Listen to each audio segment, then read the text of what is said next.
தேமுதிக மக்கள் நல கூட்டணியால் அதிமுகவுக்குத்தான் பாதிப்பு ஏற்படும் என்று திமுக செய்தி தொடர்பாளர் டி.கே.எஸ். இளங்கோவன் கூறியுள்ளார்.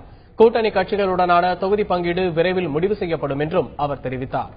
பொதுவான ஒரு அழைப்பை சில கட்சிகளுக்கு விடுத்தோம். அதிலே காங்கிரசும் மனிதநேய மக்கள் கட்சியும் எங்கள் அழைப்பை ஏற்றுக்கொண்டு எங்களோடு சேர்ந்திருக்கிறார்கள். தேமுதிக எங்களோடு இணைவார்கள் நினைத்தோம், இணையவில்லை, அவ்வளவுதான். திமுகவிற்கு உள்ள வாக்கு வங்கியிலிருந்து வாக்குகள் வெளியே சிதறுவதற்கு வாய்ப்பு கிடையாது. திமுக எதிர்க்கட்சியாக இருக்கு. இன்றைக்கு எங்களுக்கு இருக்கிற ஆதரவு என்பது எதிர்க்கட்சியாக இருக்கிற திமுகவுக்கு உள்ள ஆதரவு. ஆளுங்கட்சிக்குத்தான் வாக்குகள் சரிவதற்கும் மாறுவதற்கும் வாய்ப்பு இருக்கிறது.